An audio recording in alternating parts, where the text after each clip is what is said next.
Hi everyone, my name is Celina Cordoba L, and I just wanted to thank everyone and anyone who's ever supported, who's ever visited the site, CordobaOrganics.com.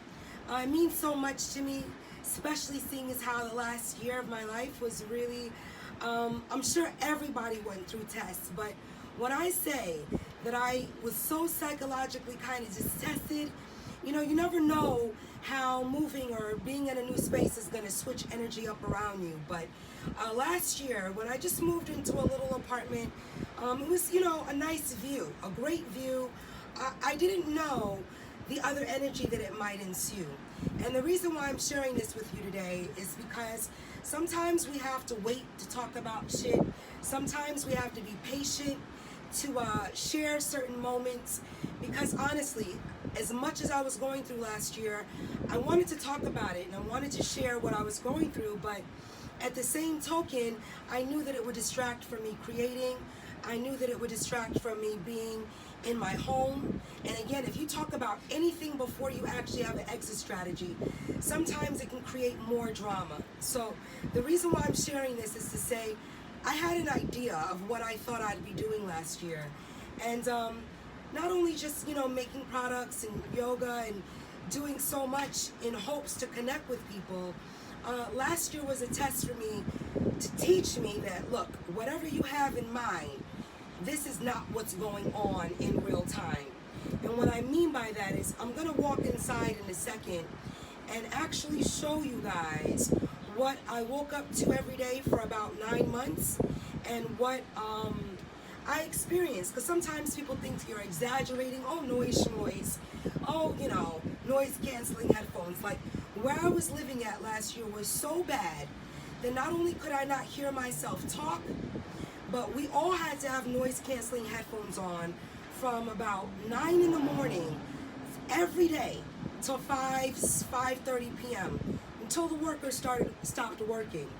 And I didn't say anything for the first 6 months to the workers or to the construction, just because you want to give people time to work. I'm not one of those individuals that can't take noise, just coming from New York. So I let it pass for a couple months until one day it just got so bad, the noise, that I just had to say something, because not only was it in front of my building, in front of my home, in front of my door, but it became so distracting that I wasn't able to share anything, any products, talk about anything. And sometimes when we go through stuff like that, we look to either be rescued or we look to be defended, because it's not fair. Things that happen that aren't fair just aren't fair, right? But at the same token, even though this wasn't fair, there was no one that I knew that I could call. There was no Help Me Howard.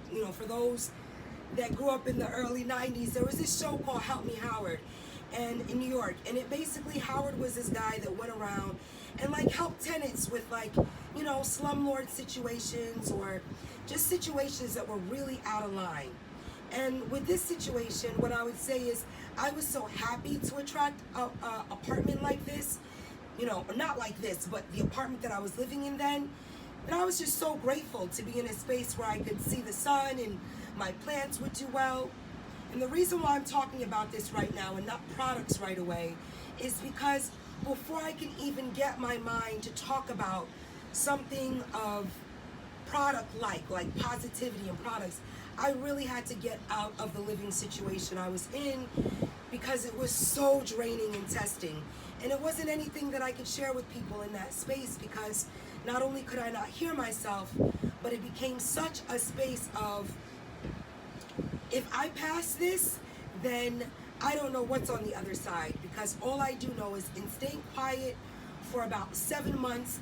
And not only was it a test of our mental patience, but it was also a test of just endurance and being able to stay mutable and saying, okay, I want to do yoga in my house, but I can't even hear myself. So what I'm going to do, I promise not to take more than 5 minutes to just give a little intro as to where I've been, but also just to say, I've kind of been lying about what I've been going through, only because I knew that I couldn't really share it until I figured out an exit strategy, until I figured out a camera too on how to get out of that space. And honestly, I didn't want to move. When I moved, I wasn't even there for a year. And before my lease was up, I knew that I would have to be moving. And that was just exhausting. But sometimes we got to go through stuff that's exhausting to put us in a better space or to challenge us to do things that we didn't think that we could do. So I'm going to stop this and actually walk inside and just show you guys what I was dealing with every day. Some people exaggerate. I really wanted to express and be honest with my viewer, be honest with people. Like, creating is the easy part. Figuring out how to stay focused is actually easy. What's not easy is letting things that shouldn't be happening pass around you, that are not only draining, but test one's resolve in spirit. So I'm going to show you guys what it was like, and peace.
So this is literally the 6th month. They started June 23rd. So you gotta count.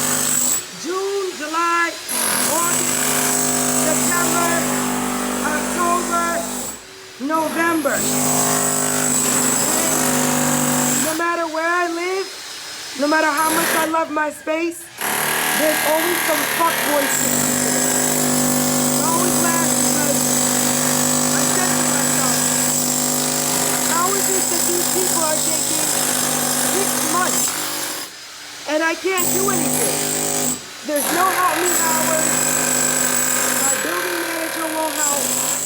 This is outside my house every morning from 9 o'clock, from 8:30 to 4:30, 5 o'clock, every day. I can't hear myself. I can't teach. I can't talk. Nothing. So when I tell you about haters and about energy, this is what I'm talking about.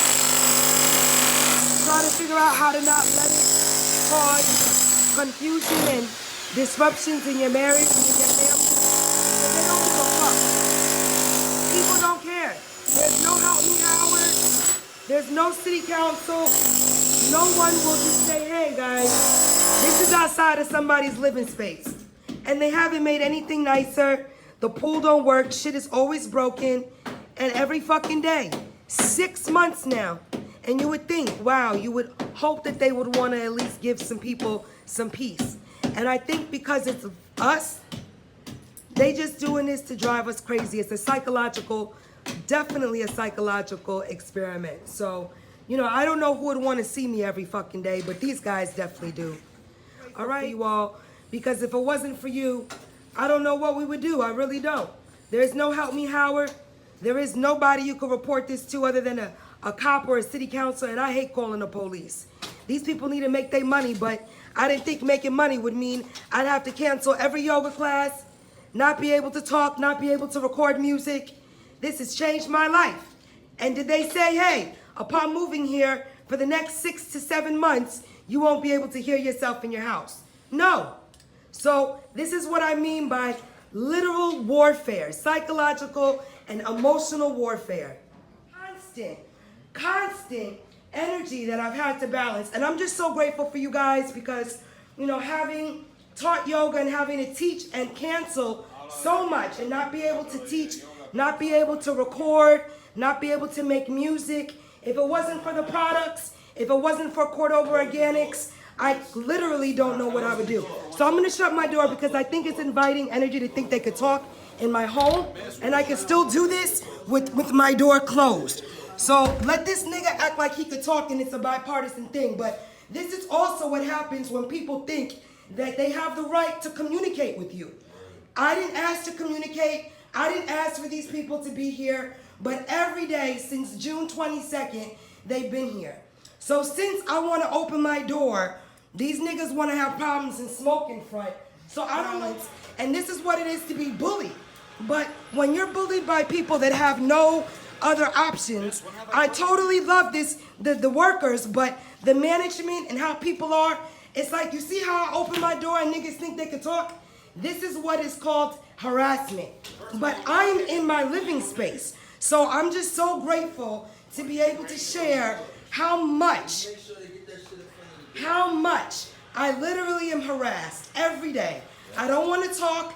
There is no conversation. I'm just sharing my heart space. I'm sharing how I feel because this is where I live. And there is no statutes of limitations that state I cannot have a feeling about someone making it impossible for me to enjoy. But being from Brooklyn, being from New York, that I could still make money without having to rely on teaching, without having to rely on making music, without having to rely on any of this. Because if I had to rely on talking in my home, as you can see, it would be a problem. If I had to rely on using this space that I thought I could use to teach yoga every day, I'd be in the fucking shitter. So again, don't think that because things look great, you're always going to be met with a silver lining. Everything is a constant, and a constant. And knowing that the ancestors are seeing this and that God is protecting my space, I'm just grateful because toxicity will exist right outside of it. And try to communicate and coalesce and be a part. So this is how you create a fourth wall. This is how you create a space that is unaffected regardless of you being bombarded. So God bless you guys. Stay well. Fight the good fight. Love from inside. Ashe.